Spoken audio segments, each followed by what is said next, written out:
mukomeje gukurikira ibiganiro byacu ni Garagara TV, aho tubagezaho ibiganiro bitandukanye by'umwihariko by'impano ndetse n'ibindi bitandukanye ariko mu buryo rusange bumwe. Inyito ni yayindi ni ukugaragara. Ngiye kuri mikoro di Josue Ishimwe. Uyu munsi dufite umutumirwa rero aratangira twibwira, ariko mbere yuko wenda twibwira ni umwe mu bakinnyi ba filime hano mu Rwanda, akaba ndetse anazandika. By'umwihariko akaba uyu munsi aje ari kumwe n'inzu ikina filime ndetse ikazitunganya yitwa Umurashi. Urugendo rwe rwa sinema hano mu gihugu cyacu cy'u Rwanda. Tubahaye ikaze. Yego, murakoze cyane, murakoze n'abadukurikiye. Amazina yanjye nitwa Neretsabagabo Hussein Emmanuel. Nkaba irindi ni Apotre Mafene nk'umukinnyi. Neretsabagabo Hussein Emmanuel. Ko numva harimo amazina y'abakristo n'abayisilamu byari bimeze. Izo ni ingendo zo nagiye nyuramo mu buzima. Mu by'ukuri hari izina uhabwa n'ababyeyi, bakagira aho uhabwa n'idini runaka ugahindura ukajya mu rindi, nuko ayo mazina nagiye nyabona.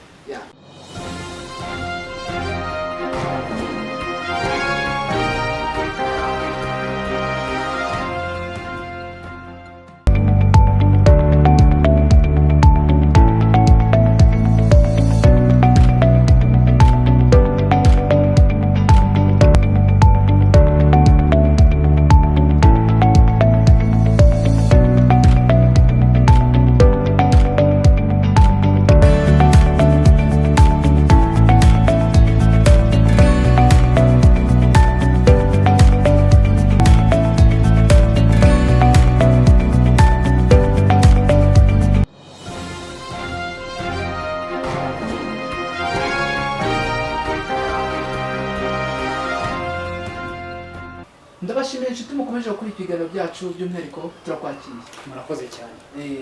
Hussein Emmanuel Neretsabagabo ni umukinnyi muri rusange. Okay, Emmanuel Neretsabagabo ndi umusore ukuze bihagije.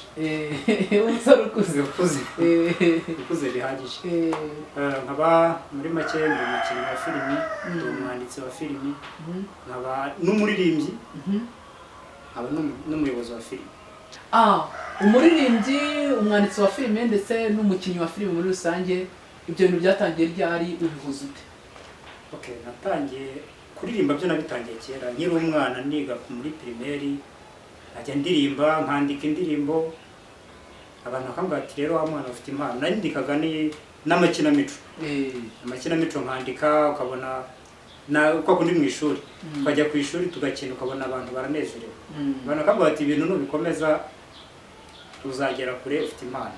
Ibyo bintu nanjye numva mbikunze, gerageza kuririmba. Naje kuririmba gukora, nakoze indirimbo imwe, indi ihera muri studio kubera ibibazo by'ubushobozi, ncika intege ariko nanga kubivamo burundu. Nibwo nerekeje mu ruganda rwa filimi. Uruganda rwa filimi ninjiye muri filimi muri 2015, nibwo natangiye gukina filimi, numva mbikunze. Hari umuntu w'inshuti yanjye nabaza wakunda gukina filime, ariko nkamaze se buriya naheraye byagenda gute. Yaje kunjyana muri casting ahantu, n'ahantu harabereye casting, turagenda tugerayo, byo nkora bati ubwo se usanzwe ukina? Nibwo bwa mbere ngiye guca imbere akamera. Abantu mu by'ukuri bahise banyishimira, nubwo ati ubwo komeza.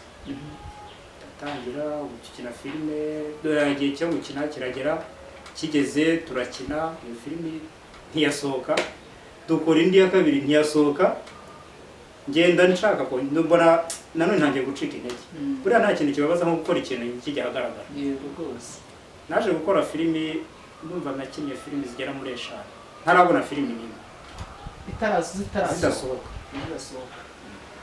Nza gucika intege, numva rwose mbivuyemo. Hari umwana w'umuhungu niwe waje kunsubizamo kuraje, arambwira ati jyewe maze imyaka 5 nirukanka muri ibintu ariko sinjya ncika intege. Ati wowe komera. Ubwo icyo gihe nari mbimazemo, numva nari mbimazemo nk'umwaka. Nacitse intege, numva ngiye kubireka. Arambwira ati wowe komeza. Anjyana ahandi hantu muri casting. Muri casting dukora filimi, ari filimi yari y'abazungu bari bateguye filimi. turagenda dukora casting nanjye bantoramo muri abakinnyi kuko ndakina ba director bari bari mbona barampunze bangize courage kubera ko iyo yamaze icyumweru birasohotse igice cyo nari nakinnye mba ndakibonye mpita numva ngize ishyaka ryo kubikunda ndashaka kubikunda no kubikora ubwo mpita mfatiraho ahantu mvisha hari casting sinshinga ikinege nkagenda tugakora hakabaho tugiye noneho wagera bikadusaba gutanga amafaranga kugira ngo dukore ariko nkatanga ko nabikunda kugeza ubwo naje gufata umwanzuro ndavuga reka mfata umwanzuro ntangire gukora ibintu byanjye niyandikire nshake abantu bamfashe gukina dukine dushyire ahagaragara guhera mu mwaka wa 2015 kugeza mu mwaka wa 2021 ni imyaka isaga 5 ishyikira 6 ni iki cyaguteye gukomeza gukunda sinema ndetse no kwaguma? Okay, ikintu cya mbere ni uko ibi bintu mbikora kubera ko mbikunze. Mu by'ukuri nyine sinajya kugira kure ndi gutanga ubutabera ku bantu badashaka kuzamura impano z'abandi zihari. Mu Rwanda dufite impano ariko abashaka kuzizamura ni bake. Ndakubwiza ukuri jewe gutangira bino bintu nta mupaka nigeze nshyira ngo umukinnyi n'uyu simwakira. Nakira buri mukinnyi wese ufite ubushake n'urukundo rw'ibyaje gukora. Jewe no gutanga umusada kugira ngo ba bantu babikunda babuze aho babinyuza mbashe kubapromotinga bazamuke. Nizamure nabo bazamure. No kubafasha ariko nawe wifasha. Ko uri kumwe n'inzu itunganya ndetse ikanafasha mu buryo bwo kwandika filime yitwa Umurashi ndetse ifite na televiziyo yo kuri murandasi yitwa Umurashi TV. Watubwira iyo nzu yatangiye ryari, iyo nzu kuri wowe ni iki kuri wowe, uyibereye mu ntuki muri rusange? Okay, no kwango iyi inzu Umurashi TV ubu imaze igiye kumara umwaka. Ndi gukorana nayo ndi n'umuyobozi wayo. Okay, ubwo nkwango turi gufasha abantu bafite za mpano zitandukanye. Harimo abahanzi mu buryo butandukanye bandika amakinamico, abandika indirimbo, abandika filime bakanazikina. Abo bose niyo gahunda yo dufite kubazamura. Niko turi gukora. Ugitangira wavuze ko ngo ufite intego n'ubundi yo kugira ngo ube nk'umuvugizi cyangwa se ufasha abantu bafite impano. Ni iki bisaba kugira ngo umuntu runaka wawe uri kureba iki kiganiro yaba ari umwana wibereye Nyamagabe, wibereye i Huye, wibereye Nyagatare, wibereye mu Gakenke, wibereye i Rutsiro, avuga ati iyi nzu naza nkisanga mu gihe nawe n'ubushobozi n'uburyo bwo kugira ngo mbegere gore muri bya bice runaka mwavuze muri mukora yaba by'ubwanditsi bwa filime, kuzikina ndetse n'indirimbo? Okay, no kwango umuntu ahari hose akaba afite ubushobozi, afite niyo mpano. Twebwe ashobora kudusura aho dukorera akaduhamagara tukamuganiriza tukamenya uburyo tugomba kumufasha. Icyambere no kuzamura impano y'umuntu. Iyo twamaze kubona ko abifitiye ubushake n'urukundo. Nicyo kintu cyambere. Kuko hariho abantu benshi ashobora kuvuga ngo ngiye gufasha impano, ariko wamugera ufite impano akatangira gushyira amananiza. Ariko mu by'ukuri twebwe utugana ifite ubushobozi n'ubushake tukubwira ati dukora iki n'iki, ukumva ko witeguye kuza gukora natwe. Nta kindi kitugusaba. Icyambere n'ubushake n'urukundo bw'ibyo ujemo. Icyambere n'ubushake n'urukundo bw'ibyo ujemo. Izi bintu byo gutegura filime by'umwihariko na muzika ni ibintu bihenda, dore ko nk'uko wabivuze ugitangira wakinye muri filime zisaga 5 zose zitarasohoka cyane. Ntekereza ko ikintu cyatumaga biba babaga wenda bagize ikibazo cy'ubushobozi cyangwa cy'umuntu uzikora mu buryo bwiza kugira ngo zisohoke. Namwe rero birashoboka. Ese kuvuga uti wenda nta kintu runaka uwo mukinnyi asabwa, ni izihe mbaraga mufite zituma mwumva ko abantu bashobora kuza free kandi bakazamura impano yabo? Uwo mwuka ubasunika uturuka hehe? Ese mufite ubushobozi bwo kuba ibyo bintu mwabyikorera? Muri make dusangize ko biteye. Murakoze cyane kubw'icyo kibazo. Natangiranye n'iyi nzu dukora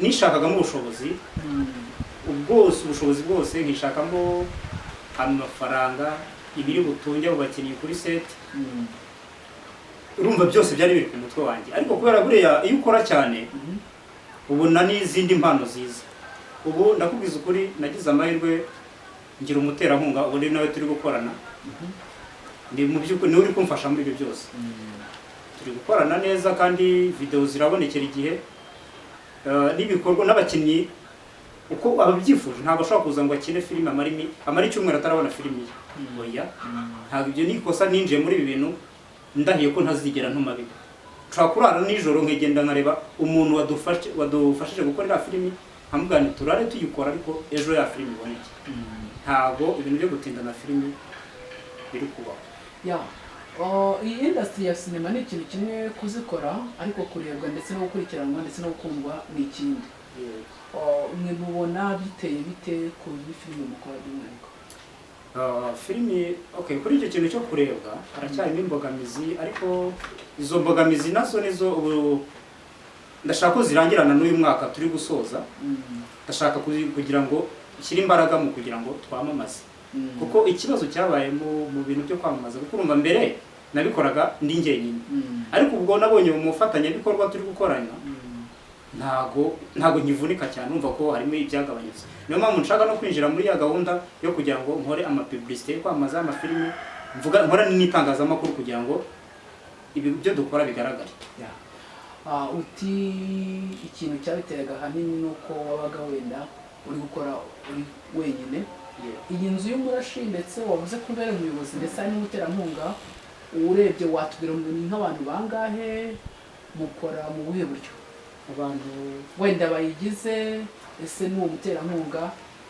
cyangwa wenda ni wowe n'ubundi rusange wita ku bintu byose ni ukuvuga ngo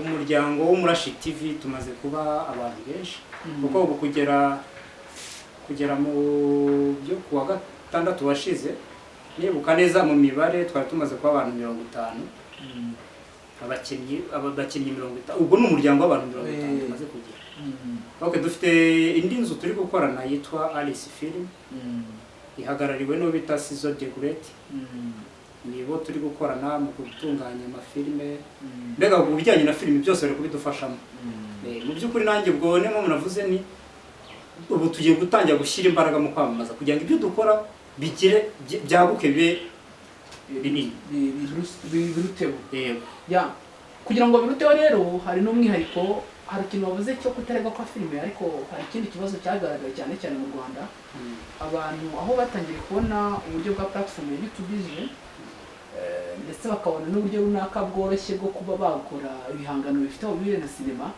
usanga abantu bose barabigiyemo bikanatera idindira rya sinema nyarwanda nyinshi aho riba nk'wa mugani wo mu Kinyarwanda uvuga ngo ni bwa buro bwinshi butaryoshya umusuru ese mwe ni ikihe kintu cy'ingenzi muri gukora ku byerekeye sinema yanyu kugira ngo izifite ya karite ituma abantu koko bayireba bakabona ko ari filime kuruta uko buri muntu wese ari gutekereza sinema mu gitondo akayishutinga akayishyira ku YouTube icyo kintu ubu turi kurwana no gukora filime umuntu areba akavuga ngo wow iyi ni filime turi kurwana no gukora ibintu umuntu azajya areba akavuga ati ikizakurikira kizaba kimeze gite ni ukuvuga ngo uko ndi kuvuga ngo reka nandike ngende gutekereza cyane kuvuga ngo ese abantu bakunze iki muri iki gihe ese abantu babayeho bati nicyo kintu ndi gushaka kujyanisha kugira ngo ese niba yabonye mu rugo ahantu runaka babana bahanganye ni urugero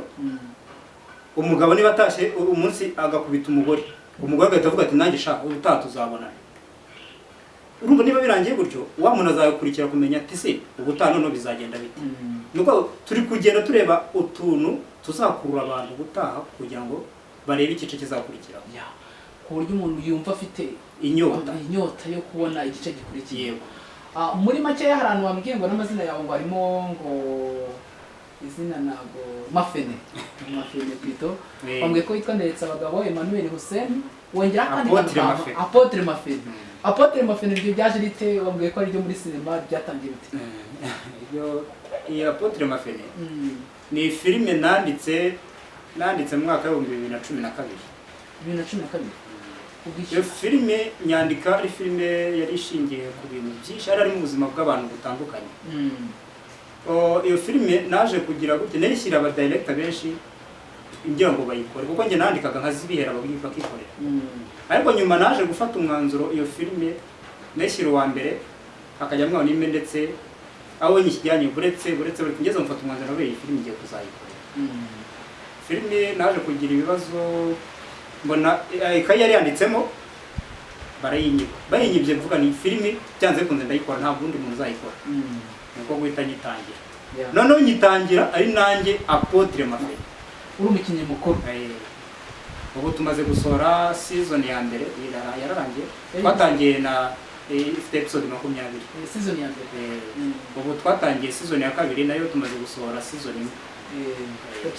Episode imwe nayo iri hanze. Wenda se ni izihe mbogamizi watangiye wenda waba nyuma yuko utangiye gukora ku giti cyawe, ni izihe mbogamizi wagiye uhura nazo? Imbogamizi harimo ubushobozi bwabanje kungora no kubona budufatanye. Ubufatanye nabwo burya nabwo bari ingenzi. Mu by'ukuri iyo ukora ibintu byose inshingano ziri ku mutwe wawe burya uravunika cyane. Icyo kintu nabonye cyabasha kungora, ariko ubu ngubu harimo ibigenda byoroha. Hari imwe muri filime nabonye wakinnye yitwa The Mask. Yego. Aho ugaragaza kubita imigeri rwose itoroshye.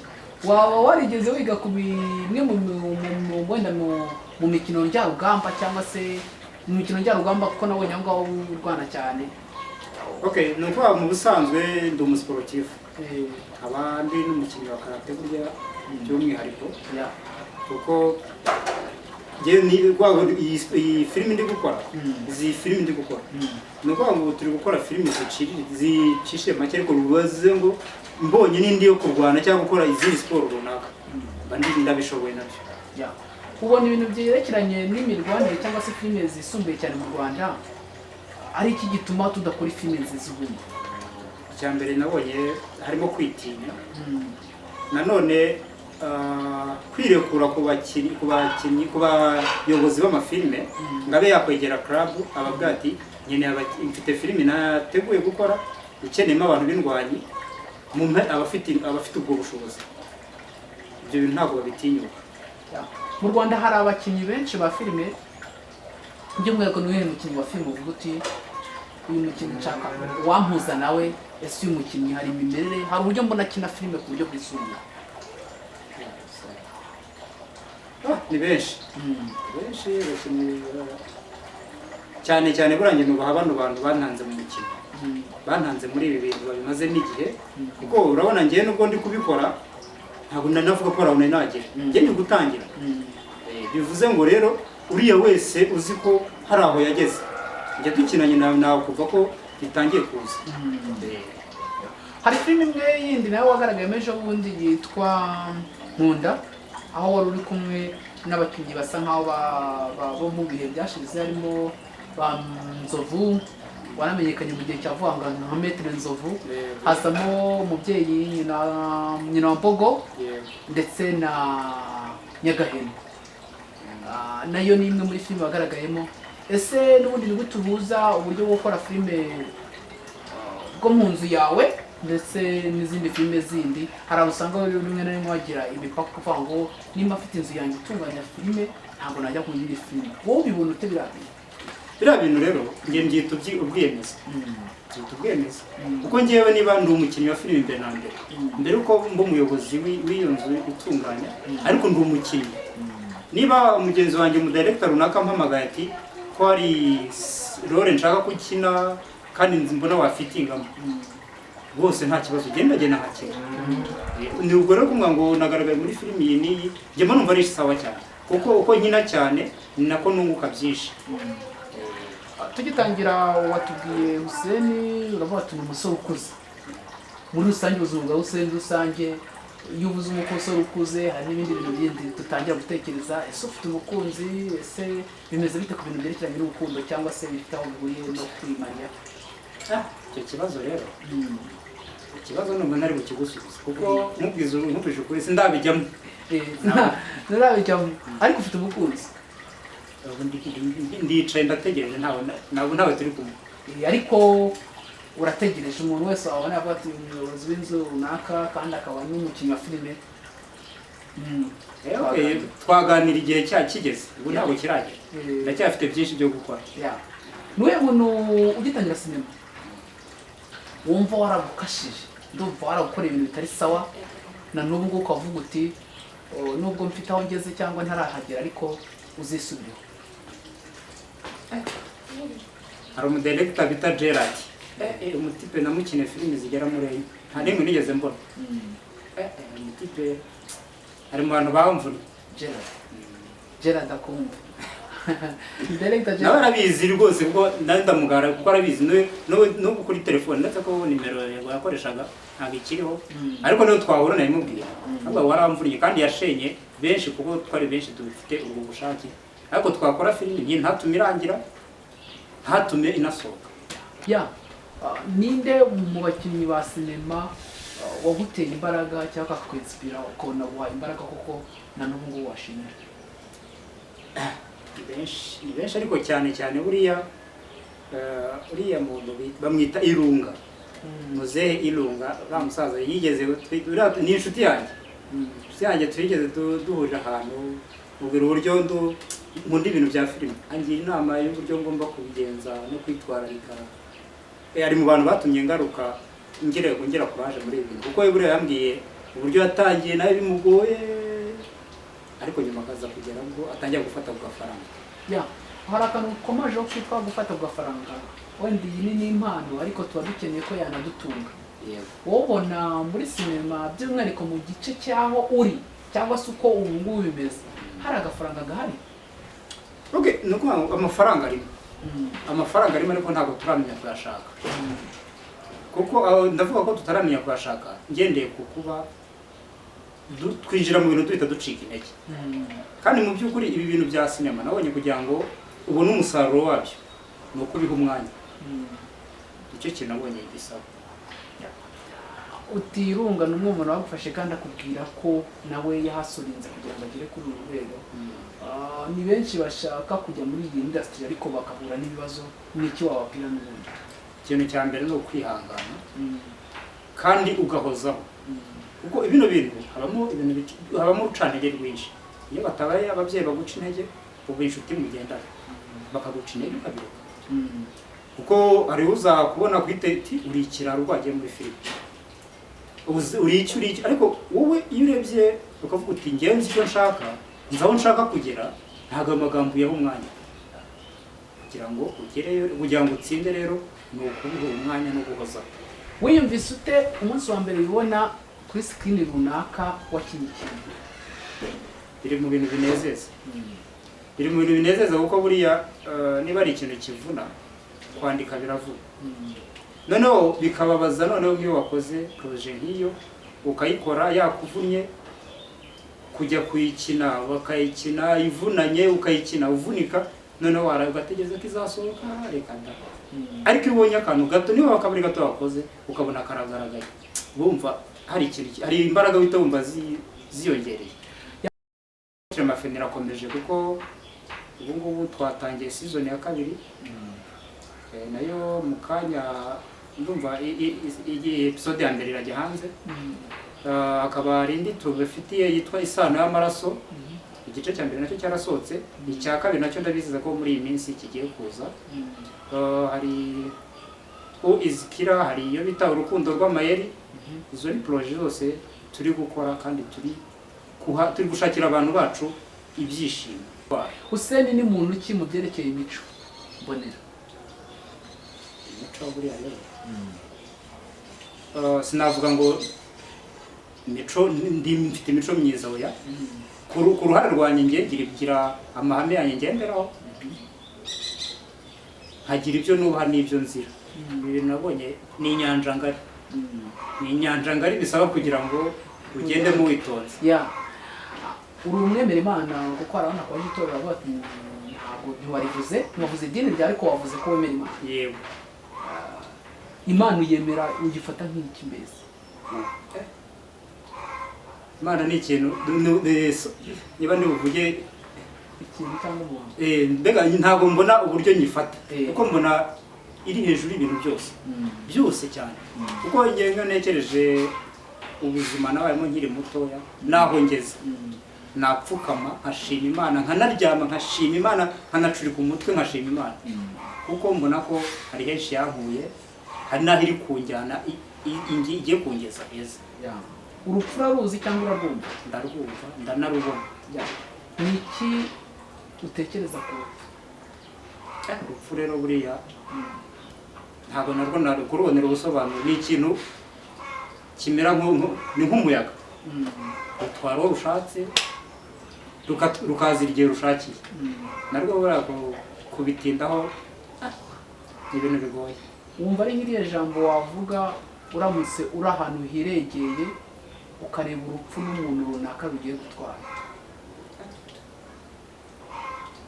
Ni ikintu cyane ni ukubwira abantu ngo byubaho ntuzapfe ejo kuko buriya uburyo tubaho abantu uburyo ubuzima bw'umuntu buteye nk'ururabyo. Ururabyo mu gitondo urabyuka ugasanga ni rwiza, wagera nyuma saa sita ugasanga rwumye.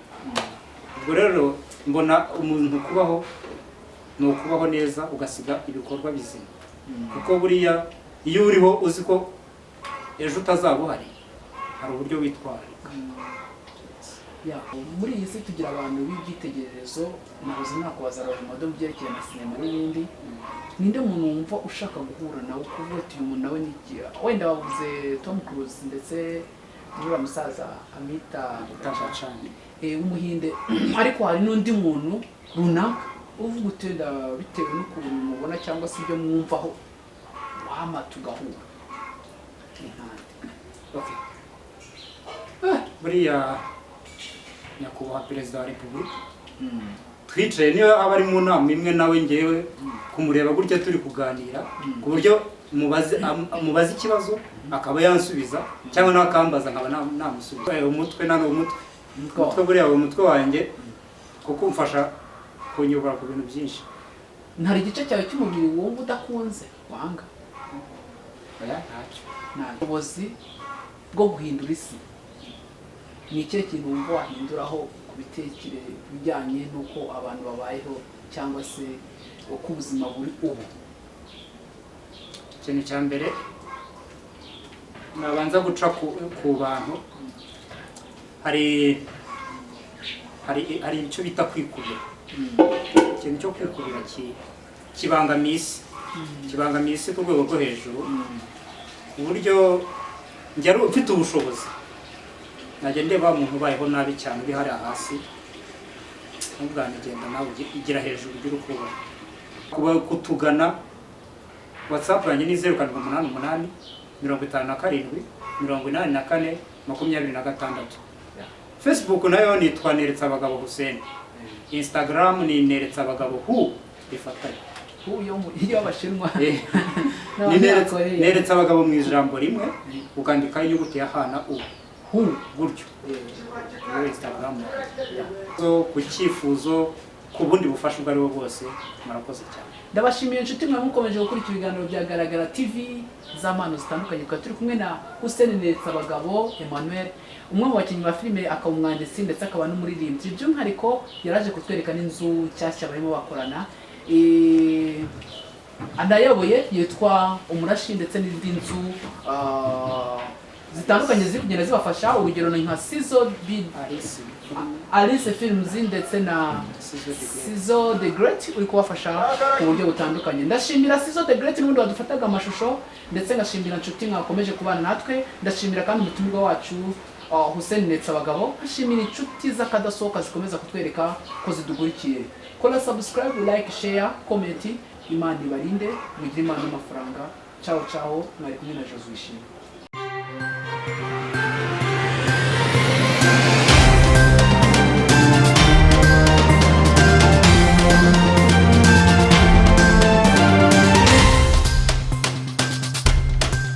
Ni Garagara.